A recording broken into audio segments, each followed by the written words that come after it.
warahmatullahi wabarakatuh. Pemirsa Kolbun Salim Nasional TV dimanapun Anda berada, bertemu lagi dengan saya Firda Kotrun Nada di acara Kolbun Salim Nasional TV. Alhamdulillah, pada hari ini telah hadir bersama kita seorang guru yang luar biasa yang nantinya akan memberikan ilmunya kepada kita semua. Siapakah beliau? Beliau adalah Ustadz Ali Mahrus LC. Assalamualaikum warahmatullahi wabarakatuh. Waalaikumsalam warahmatullahi wabarakatuh. Ustadz, bagaimana kabarnya hari ini? Alhamdulillah sehat, luar biasa. Alhamdulillahirrabbilalamin. Nah, Ustadz, sekarang kita tidak hanya berdua. Ya. Ternyata kita kedatangan seorang tamu yang cantik-cantik jelita. Masya Allah. Masya Allah. Kira-kira perlu disapa dulu Ustadz, dari manakah asalnya dan Siap. iya. Mau nggak Ustadz? Assalamualaikum warahmatullahi wabarakatuh.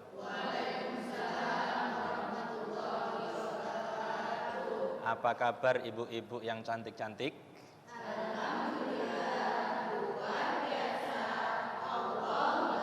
Kalau boleh tahu nih dari majelis mana?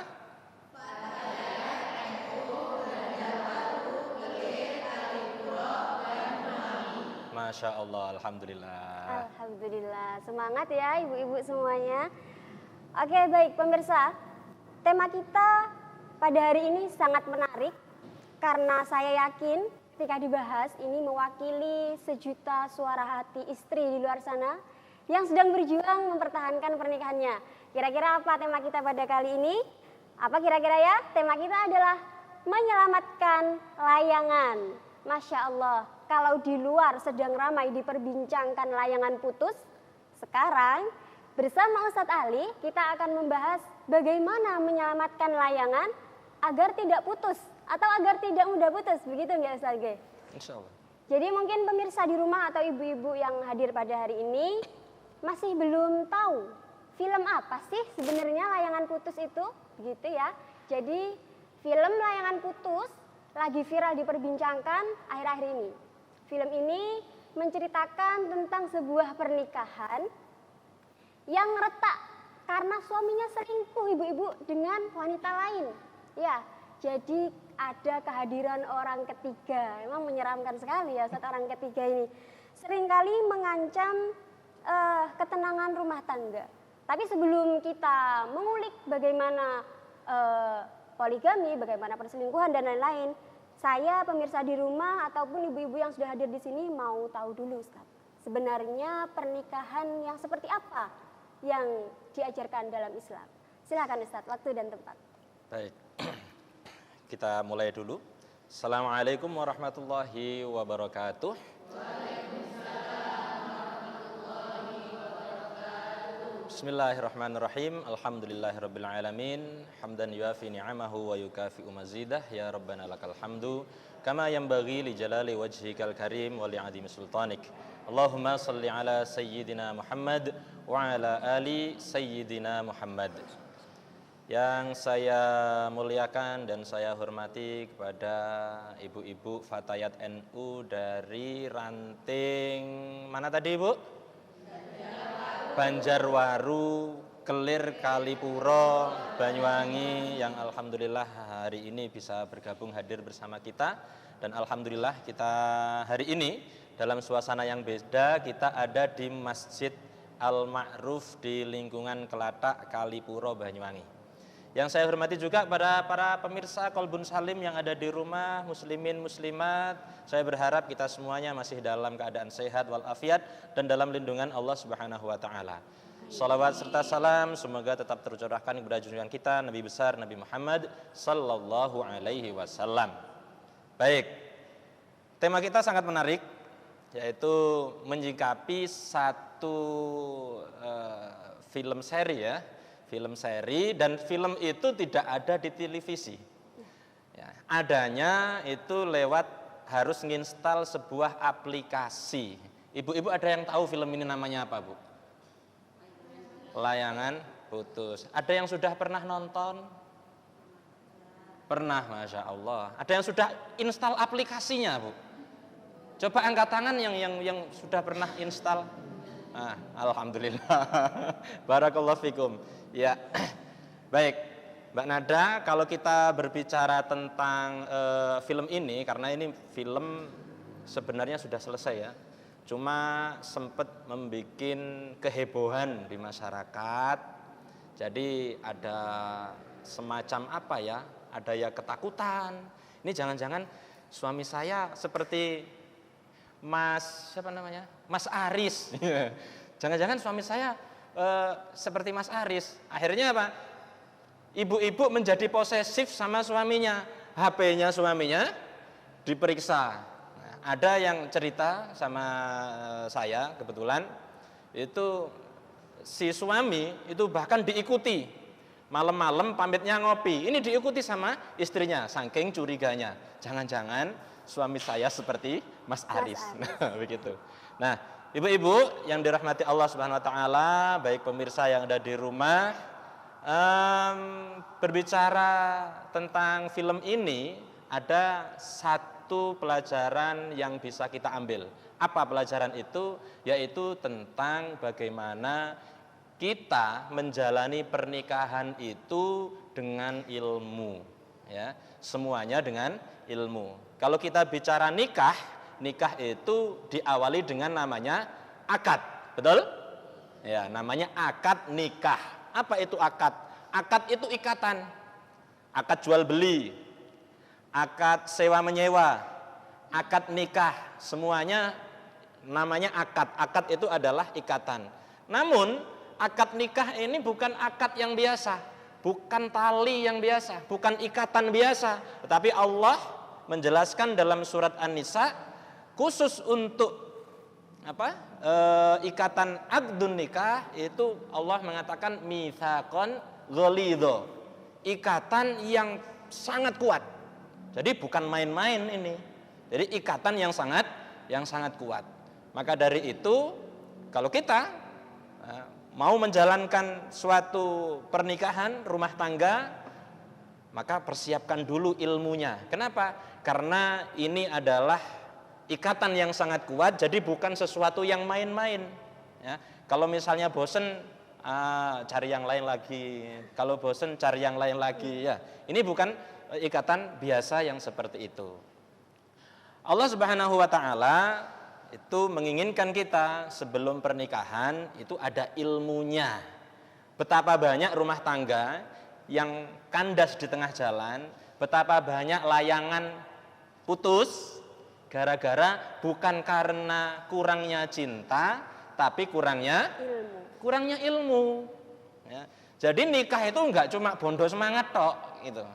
Enggak cuma bondo cinta, I love you, ayo nikah ke KUA, enggak cuma itu. Karena kandasnya rumah tangga ini biasanya banyak faktor. Ada salah paham antara suami istri dan lain sebagainya. Maka dari itu harus ada ilmunya. Kita sholat saja ada ilmunya, mboten? Sholat itu kita melaksanakan berapa menit? Sholat asar misalnya berapa menit? Setengah jam? Kelamaan ya? Kelamaan. 1 menit? 10 menit. 10 menit, oke. 10 menit itu lama udah. 10 menit kita sholat, ada ilmunya? Ada. Kita puasa Ramadan, puasa itu dari subuh sampai maghrib. Berapa jam itu? Sekitar 12-14 jam. Ada ilmunya. Bahkan kita sering, ilmu tentang puasa itu, kita sering lupa. Ramadan, pertanyaan lagi.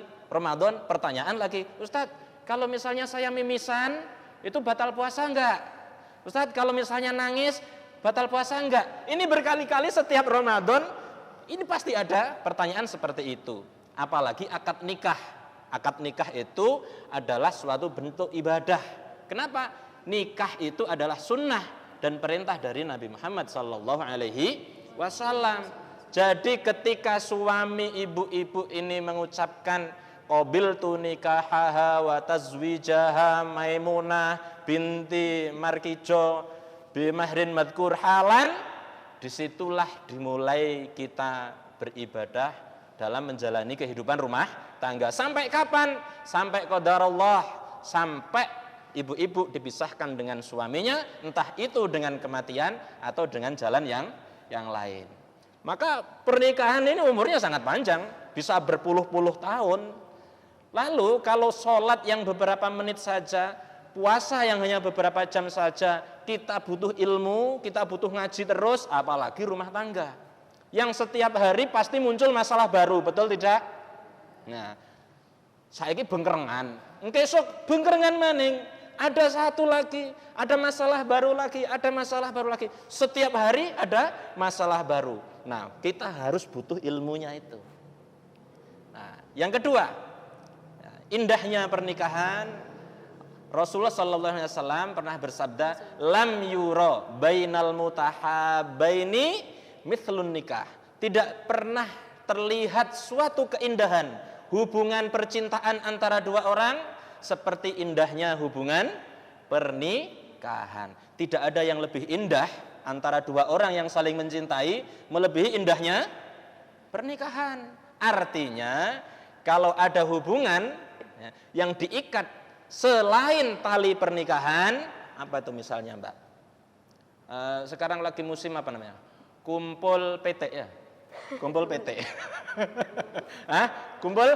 Ya, kumpul kebo, kumpul sapi. Berarti kalau selain pernikahan, bahagia di awalnya, mungkin di akhirnya ada penyesalan. Bahagia di awal, mungkin akan menjadikan luka sampai nanti di kemudian hari atau bahkan naudzubillah sampai di hari kiamat. Begitu Mbak Nada. Ustadz, tapi sebelum menikah ya, karena kita juga butuh ilmu ya Ustadz. Banyak orang itu yang mengatakan dalam hal jodoh tidak perlu banyak pilih-pilih begitu. Padahal untuk mencari teman, satu-satunya teman sampai akhir hayat itu kan perlu seleksi yang luar biasa ya Ustadz ya. Karena kita butuh mengaplikasikan ilmu yang tadi Ustadz jelaskan. Nah kira-kira bagaimana ya Ustadz ya? Apakah memang benar jangan pilih-pilih masalah jodoh? Bagaimana Ustadz? Kita jawab setelah yang satu ini. Tetap di Qalbun Salim NTV.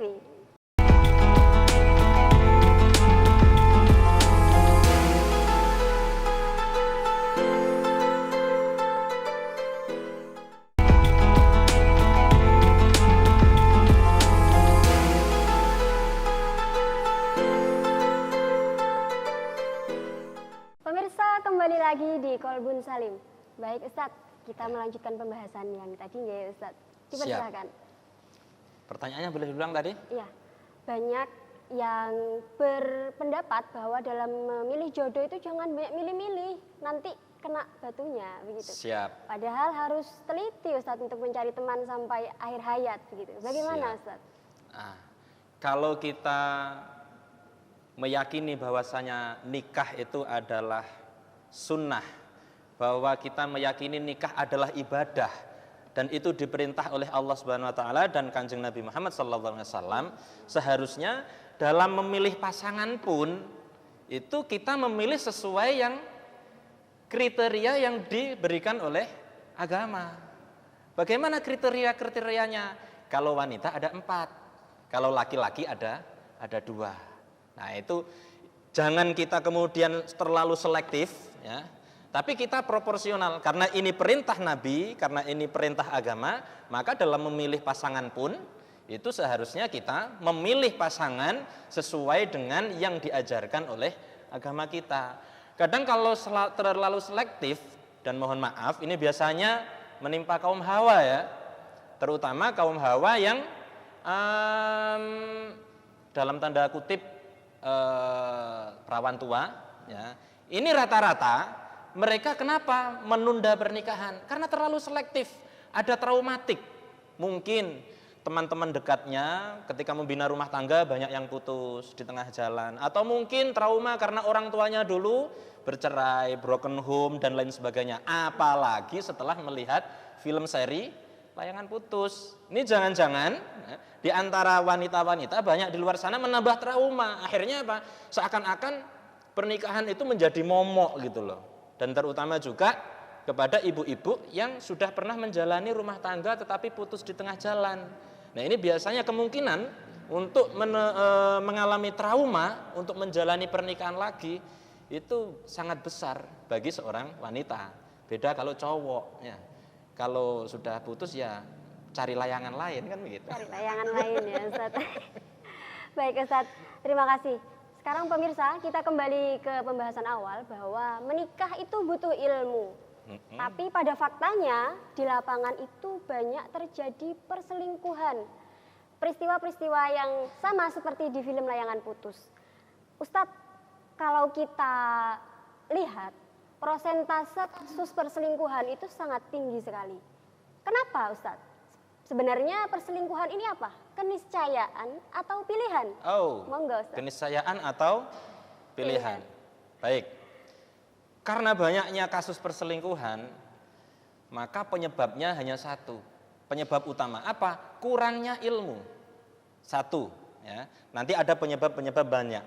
Karena kurangnya ilmu, maka dia anggap pernikahan ini mungkin biasa, mungkin kalau sekedar selingkuh misalnya tidak sampai hubungan jauh, mungkin dianggap biasa dan lain sebagainya. Ini karena kurangnya ilmu. Dan di masyarakat ini banyak sekali orang yang nikah ini bondo semangat tok gitu loh. Bondo cinta, bondo semangat. Akhirnya di tengah jalan dia melakukan sesuatu yang tidak diinginkan oleh Allah Subhanahu wa taala. Kalau dia sadar bahwasanya nikah ini adalah ibadah dan itu akan dipertanggungjawabkan di mana? Di hadapan Allah Subhanahu wa taala nanti. Karena pernikahan ini adalah amanah yang diberikan oleh Allah Subhanahu wa taala. Para suami di luar sana, saya ingatkan, Anda nanti di akhirat akan mempertanggungjawabkan posisi Anda di hadapan Allah Subhanahu wa taala sebagai suami. Anda bagaimana posisinya sebagai suami? Apakah menjadi suami yang baik? Apakah menjadi suami yang amanah dan lain sebagainya? Begitupun istri. Ya, istri akan dimintai pertanggungjawaban di hadapan oleh Allah Subhanahu wa taala. Bagaimana tentang posisi dia sebagai ibu dan istri. Nah, ini kalau semuanya sadar bahwasanya ini adalah pernikahan, insya Allah dia akan lebih terjaga. Ya meskipun ada faktor-faktor banyak lah, nanti kita bahas faktor apa saja sih yang menjadikan penyebab banyaknya perselingkuhan, begitu. Berarti kalau bisa disimpulkan tergantung orangnya masing-masing ya Ustaz? Ya. Menjaga imannya, menjaga pandangan. Begitu. Baik Ustadz, kebanyakan laki-laki itu dengan percaya dirinya mendeklarasikan diri bahwa saya berhak beristri lebih dari satu, saya berhak beristri 2, 3, 4 karena di agama dilegalkan atau dibolehkan ada masna wasulah sawaruba. Ya. Tapi kebanyakan alurnya begitu kejam Ustadz, melalui perselingkuhan dulu. Sebenarnya poligami yang seperti apa yang memang dibolehkan oleh agama? Bagaimana Ustadz? Ya, poligami itu memang dibolehkan. Ya, untuk laki-laki mempunyai 1, 2, 3, 4 istri. Dan itu secara syarak legal dan itu halalan toyiban, begitu ya. Untuk para suami kabar baik untuk Anda, saya bela ini. Ya. Tetapi jangan kemudian Anda berlindung, ya, Anda berlindung dengan nafsu syahwat Anda di belakang yang namanya perintah agama. Anda sebenarnya adalah yang mengendalikan syahwat Anda dan Anda dikendalikan setan, tetapi berlindung atas nama agama. Dan bukan seperti itu. Film ini tidak mewakili syariat sama sekali loh. Ya, mana ada di film itu yang jilbaban? Pakai hijab? Tidak ada pakai hijab. Ada adegan sholat? Nggak pernah ada adegan sholat. Adegan berdoa? Tidak pernah ada adegan berdoa. Nah, poligami pun itu juga tidak seperti itu. Ya, jadi jangan sampai kemudian kita berlindung atas nama agama, atas nama poligami, padahal kita sebenarnya yang bermain adalah nafsu syahwat. Jadi poligami yang benar adalah bagaimana? Ya yang dicontohkan oleh Rasul Shallallahu Alaihi Wasallam. Bagaimana Rasul mempunyai banyak istri, tetapi bagaimana Rasul itu bisa mendamaikan antara istri-istrinya sehingga rumah tangganya bisa akur. Poligami itu ilmu tingkat tinggi dalam pernikahan. Kalau saya katakan ya, kalau poligami itu adalah ilmu tingkat tinggi. Kalau orang sekolah itu kelasnya mahasiswa. Jadi jangan coba-coba Bapak yang di luar sana, ya, Anda masih kelas SD, mau kuliah, pasti Anda kena DO. Ya, pasti Anda nggak akan lulus. Menikah juga begitu. Kalau Anda kelasnya masih istri 1, jangan coba-coba. Ya, jangan coba-coba untuk naik kelas. Nah, jadi Kemudian kita poligami ini kita benci sama poligami. Terus ibu-ibu, wah ini poligami ini. Nah, poligami itu boleh, tetapi ada aturannya. Jangan kemudian banyak orang menyalahgunakan poligami, terus kita cap bahwasanya poligami haram atau poligami ini tidak boleh atau poligami ini bla bla bla dan macam-macam. Sehingga banyak ibu-ibu, mohon maaf, semoga fatayat ini dan muslimah tidak termasuk ya. Banyak istri-istri yang lebih rela suaminya jajan dalam tanda kutip, bukan jajan ciki Bu, ini jajan 17 tahun ke atas sih kayaknya. Lebih rela suaminya jajan daripada poligami. Ibu-ibu kalau saya tanya, jujur, lebih ridho mana kalau suaminya jajan atau kawin lagi? Tapi tidak ada loh pilihan. ya. Jadi itu fakta di lapangan. Maka ayolah kita sama-sama belajar, terus belajar bagaimana ilmu tentang menjalani pernikahan ini. Gitu. Ya, baik Ustadz. Sebenarnya sahkah pernikahan kedua tanpa izin istri pertama? Sah saja karena itu tidak termasuk di dalam syarat dan rukun nikah. Enggak harus kok. Enggak harus. Jadi ibu-ibu, ya, ibu-ibu, kalau suami panjenengan mau nikah lagi, itu enggak harus dapat izin dari ibu. Catat itu bapak-bapak yang di rumah. Tapi Ustaz, kalau kita lihat dari sisi perempuan ya, seperti emansipasi kita tidak adil. Oh. Karena kita nggak bisa berpendapat, tiba-tiba suami karpe dewe gitu ya, tiba-tiba nikah lagi, itu kira-kira perlindungan agama untuk perempuan itu bagaimana? Oke, emansipasi. Ya, emansipasi itu bukan harus semua sama loh. Ya, kalau kita mau merujuk kata mau menjabarkan emansipasi, nggak harus wanita itu sama semua dengan laki-laki. Malah kasihan kalau wanita disamakan sama lelaki dalam semua hal. Karena memang laki-laki itu sama perempuan berbeda psikologinya, cara berpikirnya, kemudian emosinya, terus kemudian cara kerja otaknya. Saya tanya ibu-ibu goreng tempe sama nonton TV ngomong anak, bisa nggak? Bisa. Coba kalau suaminya bisa? Diadakan masakan, kan begitu. Jadi jangan kemudian kita berlindung dari kata dalam kata emansipasi untuk kita saya berhak begini. Jadi ada aturannya masing-masing. Baik, kita bahas ya bagaimana sebenarnya apa saja sih penyebab perselingkuhan gitu kan? Iya. Ya.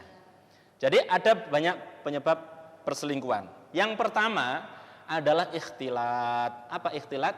Ikhtilat itu adalah campur antara laki-laki dan perempuan. Itu yang menyebabkan banyak perpecahan di dalam rumah tangga. Bagaimana selanjutnya?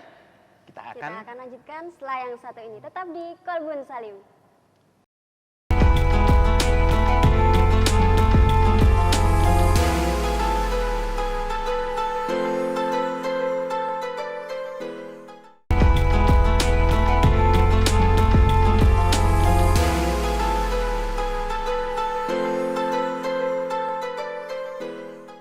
Kembali lagi bersama kami di Kolbun Salim. Pemirsa, kita akan melanjutkan pembahasan tadi ya Ustadz ya. Ya. Beberapa penyebab yang menyebabkan perselingkuhan itu banyak terjadi. Persilahkan Ustadz. baik, kita sebutkan tadi penyebab perselingkuhan diantaranya satu, ikhtilat, campur antara laki-laki dan perempuan. Sekarang saya tanya kepada ibu-ibu yang cantik ini.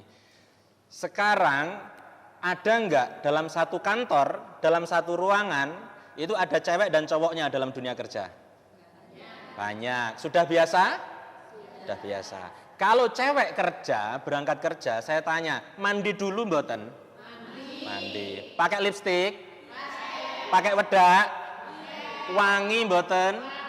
Wangi. Itulah wanita yang dijumpai setiap hari oleh suami panjenengan. Ketika fresh-freshnya, ketika cenger-cengernya waktu pagi hari, wanita seperti itu yang dijumpai. Dalam satu ruangan. Sedangkan istri yang mengantar suami kerja, keadaannya dedegan. Ya. Kira-kira ada yang sudah mandi? Kalau ibu rumah tangga enggak sempat mandi, apalagi maca.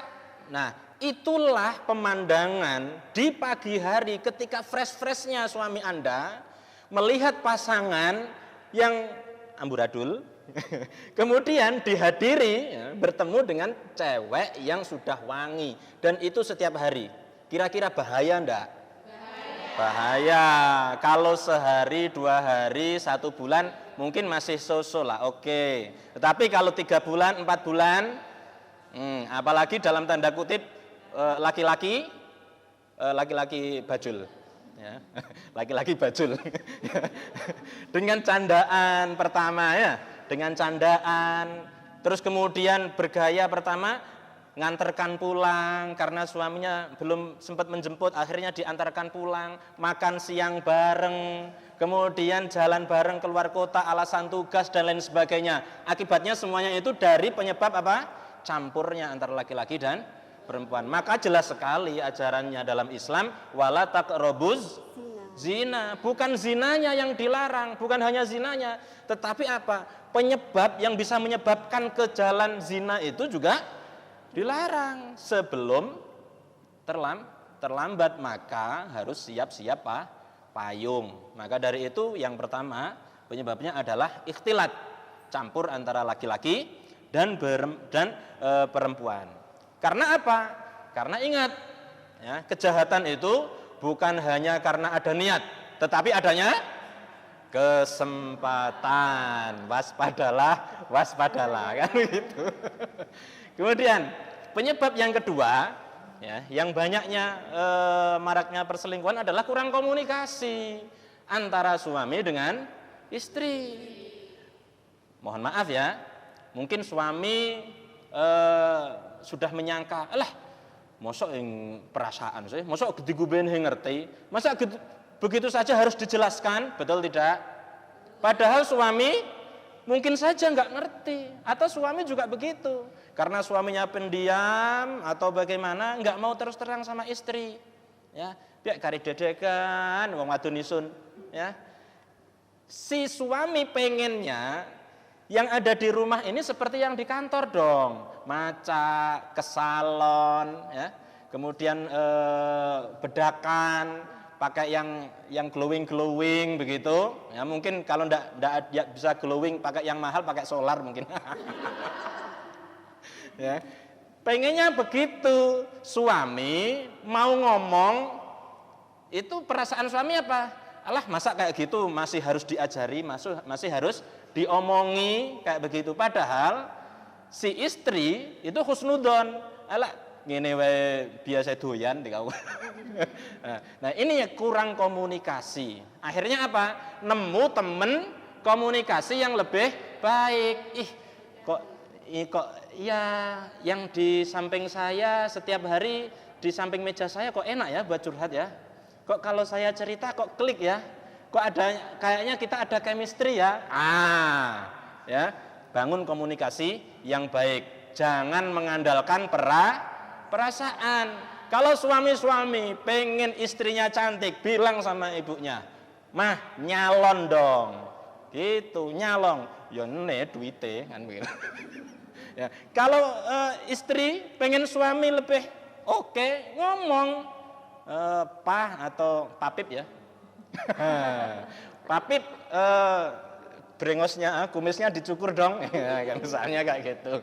Atau mungkin jangan brewokan gitu, risih atau lain sebagainya. Banyak sekali perpecahan di antara rumah tangga gara-gara komunikasi yang tidak terjalin dengan baik. Akhirnya menjalin komunikasi dengan orang luar, ya, dengan yang lain. Dan itu adalah bibit-bibit perselingkuhan. Yang ketiga, yang bermain di sini bukan hanya komunikasi yang kurang baik atau yang lain. Di sini ingat, kita punya musuh, ya, musuh bebuyutan mulai zaman Nabi Adam sampai akhir zaman. Siapa namanya? Siapa musuh kita? Setan. Setan kan Bermain. Jangan berpikir setan diam saja loh. Kenapa? Karena setan itu di antara misi yang paling besar adalah membuat rumah tangga menjadi pecah. Kalau orang nggak sholat, kalau orang nggak puasa, mungkin masih tidak terlalu besar. Tapi kalau setan bisa menggoda suami istri sampai cerai, sampai pecah rumah tangganya, layangannya putus, itu prestasi yang luar biasa.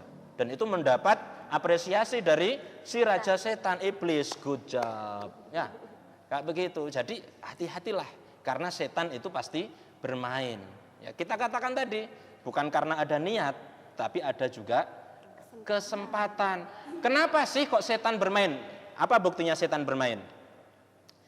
Karena orang selingkuh itu, kenapa kok terlihat indah? Karena memang dibuat indah sama setan gitu. Istashrofahas syaiton, ya, dibuat indah seperti oleh setan. Apa buktinya? Coba biasanya, atau ada nggak di luar sana, istri sama selingkuhannya ternyata cantikan istrinya. Banyak kan? Ada komentar, oleh bain selingkuh, tiba no gede guben. Istri yang di rumah padahal cantik, ya. Kemudian bodinya gitar Spanyol mungkin, dapat selingkuhan, sumpel bom misalnya, ya. Nggak seberapa gitu loh. Kenapa kok bisa begitu? Karena akibatnya, penyebabnya apa? Memang dibuat indah oleh setan. Jadi nggak bisa yang melihat sebenarnya yang kualitas yang mana. Maka saya pesan kepada ibu-ibu semuanya dan bapak-bapak, ingat ibu-ibu, suami panjenengan, ya, itu harus dijaga baik-baik. Kenapa?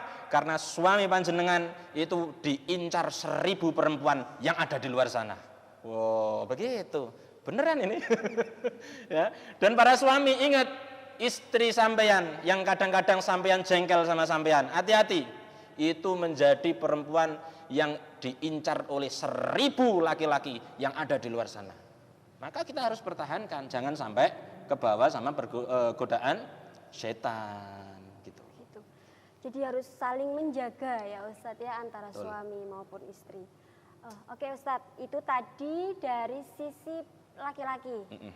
Sekarang saya ingin pindah dari sisi perempuan.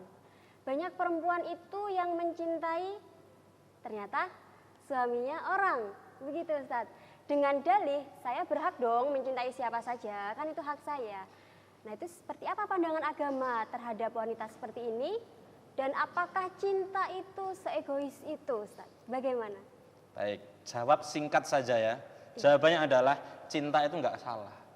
Cinta itu enggak pernah salah. Dan cinta itu enggak pernah berdosa.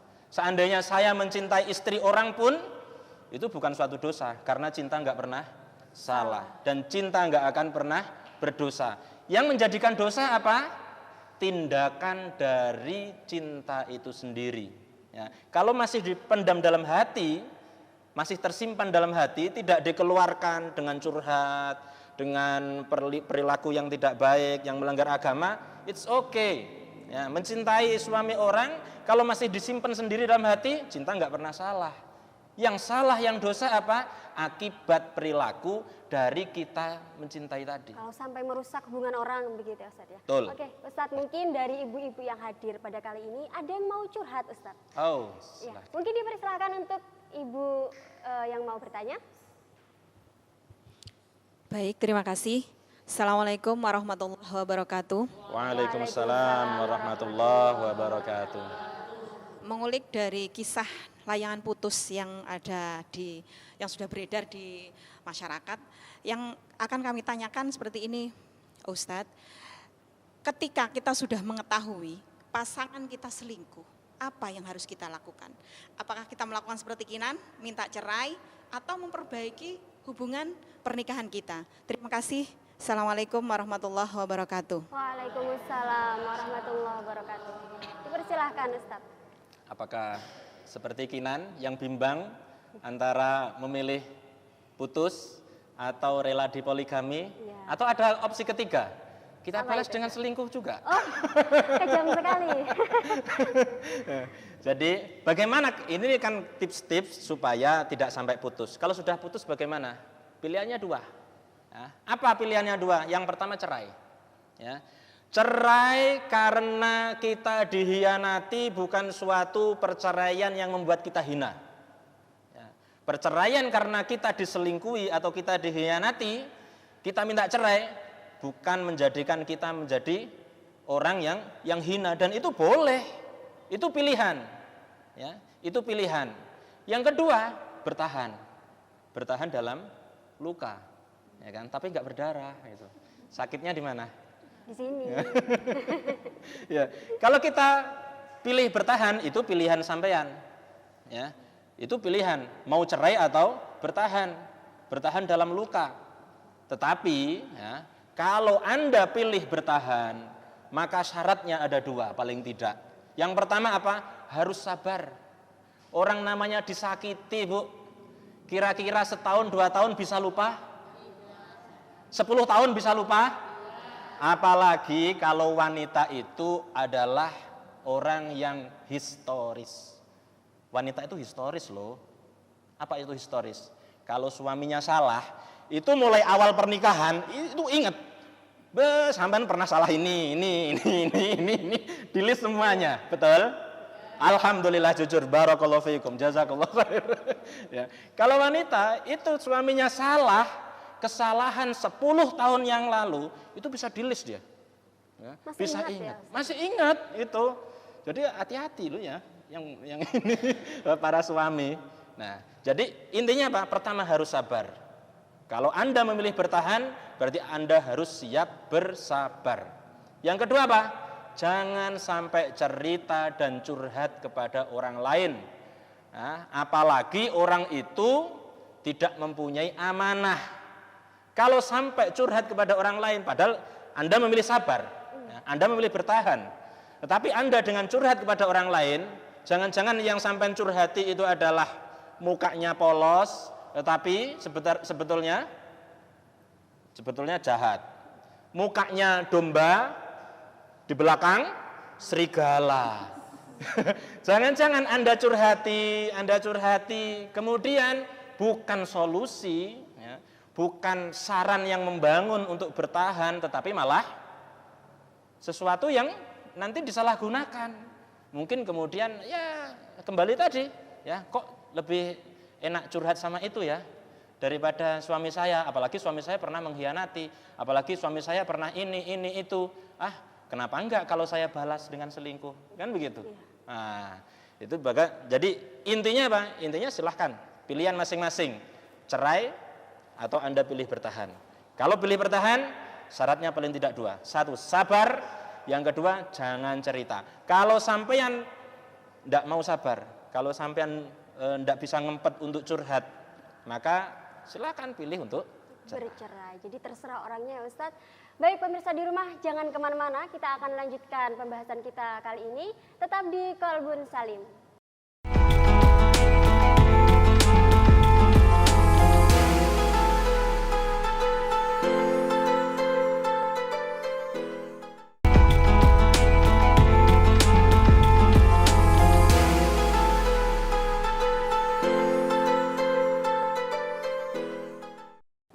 Kembali lagi di Qalbun Salim Nasional TV. Di sesi ini Ustadz, saya ingin mengulik lagi, apakah masih ada penyebab yang paling urgent dari perselingkuhan? Ada, tak? Apakah ada Ustadz? Ada. Dipersilahkan Ustadz. Ya, yang ketiga tadi apa? Peran siapa, Bu? Setan, kan begitu. Terus kemudian penyebab selanjutnya apa yang berperan? Syahwat. Ya, syahwat. Apa syahwatnya laki-laki dan perempuan? Kalau perempuan, ya, itu salah satunya adalah kasiyat ariyat. Ya, kata Nabi, perempuan nggak akan masuk surga, bahkan mencium surganya enggak. Itu perempuan yang bagaimana? Kasiyat ariyat mailat mumilat. Ya. Dia berpakaian tapi telanjang. Kenapa? Karena dia mungkin tidak sempurna menutup auratnya, atau menutup aurat tetapi terlalu membentuk tubuh, ya, itu kasiyat ariyat, mailat mumilat, jadi lenggak-lenggok, ya, lenggak-lenggok. Maklumlah cewek itu pengen diperhatikan. Betul tidak? Kalau ibu-ibu perangkatnya ada berapa untuk maca ini? Sak rai iki perangkatnya ono piro ya? Ya, ada lipstick, ada foundation, eyeshadow, eyeliner, bedak. Apa yang bikin glowing itu solar apa itu? Pertamax. Ya, itu. Coba kalau laki-laki, ada enggak? Tidak, paling sabunan dikuben ya. Berarti syahwatnya wanita itu pengen diperhatikan, pengen dilihat. Nah itu, makanya wanita itu auratnya lebih banyak dibanding laki-laki. Maka jangan salahkan laki-laki, ya laki-laki salah juga sih. Tapi wanita juga ada peran salah juga. Coba sekarang saya tanya ibu-ibu, sekarang ini musimnya senam, oke?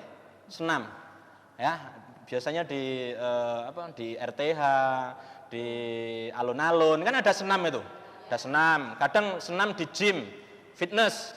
Saya tanya sekarang, ibu-ibu yang senam itu pakai gamis atau pakai celana? Pakai celana. Pakai rok apa pakai celana? Celananya longgar atau ketat? Banyak mana yang ketat saja atau ketat banget? Ngaku. Alhamdulillah. Alhamdulillah. Barakallahu fikum. Jazakumullah khair ya. Matur nembah nuwun gitu. Nah, maka laki-laki ya, syahwatnya itu pengen melihat, pengen nonton gitu loh. Maka sangat berbahaya sekali ketika ibu-ibu ini, Masya Allah, kalau kita lihat hari Minggu pagi, itu bapak-bapak jangan mending tidur aja. Ya, kalau kita lihat ibu-ibu senam, ya, begini-begini, itu mata lelaki, itu meskipun yang tadinya seperti domba gitu, itu bisa berubah menjadi siluman buaya. Gara-gara apa? Gara-gara melihat yang tadi itu. Apalagi sekarang musim goes ya. Naik turun, Masya Allah. Kan begitu. Ya. Nah, maka ibu seorang perempuan juga punya peran penting. Ya. Peran penting itu apa? Untuk lelaki membandingkan kemudian yang ada di rumah dengan yang ikut fitness. Apalagi fitness diposting. Ya, diposting lewat status. Ya kan? Kemudian ada teman-temannya yang laki-laki, Masya Allah, subhanallah, astagfirullahaladzim, kan begitu. Ya. Maka laki-laki itu ketika melihat itu ada peran juga dosa dari wanita. Makanya wanita itu yang tidak masuk surga, kasiyat, ariyat, ma'ilat, mumilat. Ya. Kemudian bagaimana kalau laki-laki? Nah, laki-laki itu perintahnya ghaddul basar, menundukkan pandangan, karena syahwatnya laki-laki ada di mata. Makanya julukan laki-laki kalau yang doyanan itu namanya mata keranjang. Tapi enggak semua laki-laki loh ya. Contohnya yang ada di depan ini. Nah. Amin. Nah, laki-laki dianjurkan untuk menundukkan pandangan, ya, bukan maca. Ya, bukan kemudian tutup aurat seperti ibu-ibu, tidak, karena laki-laki tidak ada hasrat untuk seperti wanita pengen dilihat, terlalu pengen. Jadi kalau laki-laki punya perangkat banyak untuk mukanya, itu kira-kira laki-laki jantan apa enggak, Bu? Kalau laki-laki perangkatnya maca itu sak tas, kira-kira normal enggak ini? Enggak normal lah, ya. Normalnya laki-laki itu paling ya sabunan gitu saja, ya. Kenapa? Karena laki-laki itu tidak seperti wanita. Kembali lagi, ya, wanita sama laki-laki ternyata berbeda. Kita jangan sampai menyamakan semuanya. Nah, laki-laki menundukkan pandangan, jangan sampai jelalatan matanya. Nah, laki-laki menundukkan pandangan, kemudian wanitanya menutup aurat dengan sempurna, insya Allah rumah tangga akan lebih terjaga. Begitu. Baik Ustadz. Berarti harus saling waspada ya Ustadz ya dengan dirinya sendiri, harus betul. saling hati-hati. Hati-hati. Ustadz mungkin terakhir mohon nasihat atau motivasinya untuk para istri di luar sana yang sedang berjuang keras mempertahankan rumah tangganya. Mau enggak Ustadz? Iya. Allah Ta'ala dalam agama kita itu apa ganjaran atau pahala untuk orang yang bersabar. Pahala untuk orang yang bersabar itu bighairi hisab, enggak ada hitungannya. Ya, maka Anda yang berjuang dalam rumah tangga, yang pilih bertahan dalam luka, yang memilih untuk bertahan, mempertahankan layangan Anda supaya tidak putus, ya, memilih bertahan untuk tidak bercerai, maka saya memotivasi Anda dengan apa? Bersabarlah. Kenapa? Karena sabar itu bighairi hisab. Sabar itu ganjarannya, pahalanya tanpa hitungan. Kalau pahala sholat jamaah 27, ya. Kalau pahala sedekah minimal 10, kemudian sampai 700. Kalau pahala sabar bighairi hisab, ya, bighairi hisab. Kemudian ada lagi pelajaran yang bisa kita ambil dari layangan putus ini, bahwasanya dalam hidup ini itu ada kalanya situasi itu bisa kita kendalikan, ada kalanya situasi itu di luar kendali kita. Ya, misalnya si Kinan itu di luar kendali dia untuk membuat suaminya itu tidak jadi poligami. Atau mungkin si anaknya yang bernama siapa anaknya itu? Siapa Bu anaknya? Hah?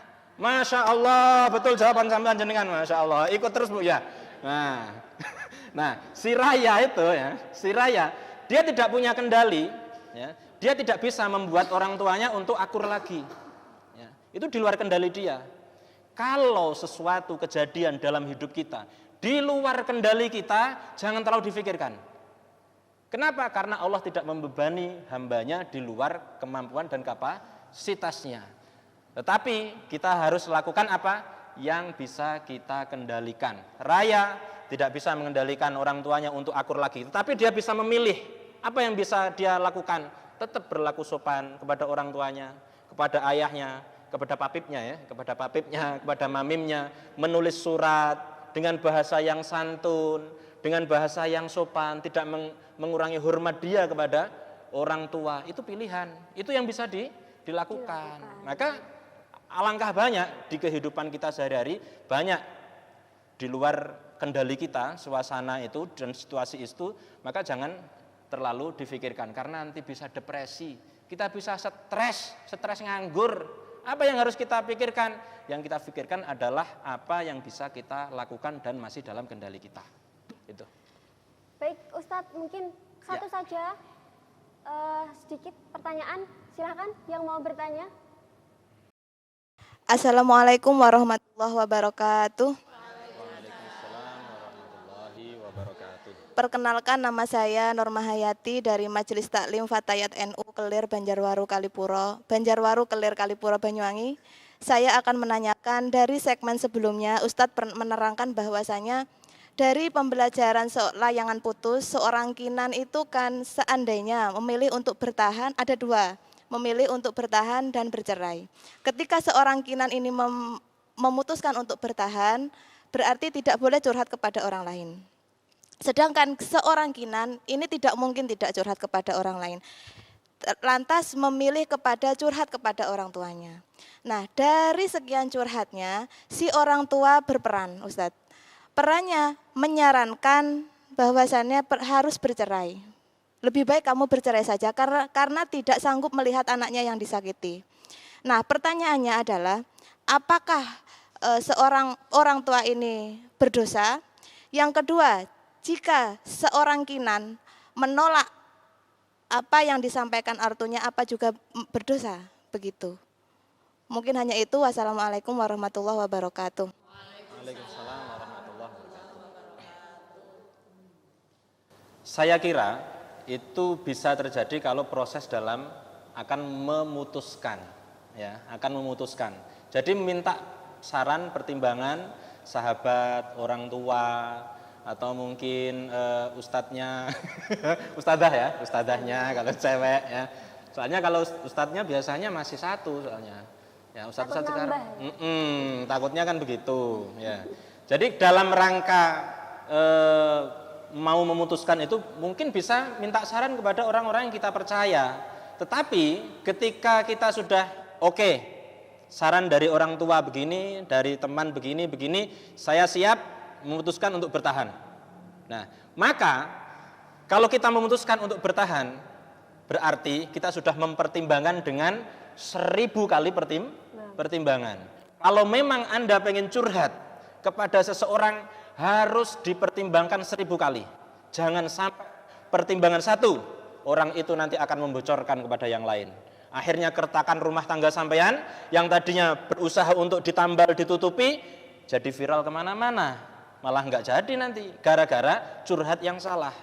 Yang kedua, pastikan orang itu memberi solusi yang positif, bukan malah menjerumuskan.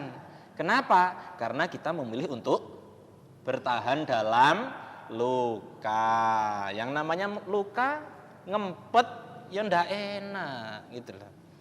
Kalau luka masih kena pisau bisa diobati, bisa hilang. Tapi karena luka diselingkuhi, dihianati, lukanya sampai ke bawah mati salah-salahnya. Insyaallah. Berarti harus berhati-hati kepada siapa kita akan bercerita, begitu ya Ustaz. Alhamdulillahirabbil alamin. Tidak terasa sekali tiba-tiba kita sudah berada di akhir acara. Banyak sekali hikmah yang dapat diambil, pelajaran yang dapat diserap. Ustadz matur nuwun karena sudah berkenan menyampaikan ilmunya kepada kami. Sama-sama. Pemirsa di rumah, saya sampaikan terima kasih karena sudah setia menyaksikan Qalbun Salim NTV. Ibu-ibu muslimat yang sudah meluangkan waktunya hadir pada majelis ini, saya ucapkan banyak-banyak terima kasih. Sampai jumpa di episode selanjutnya, tentunya hanya di Qalbun Salim NTV. Saya Firda Kotrunada undur diri. Wassalamualaikum warahmatullahi wabarakatuh.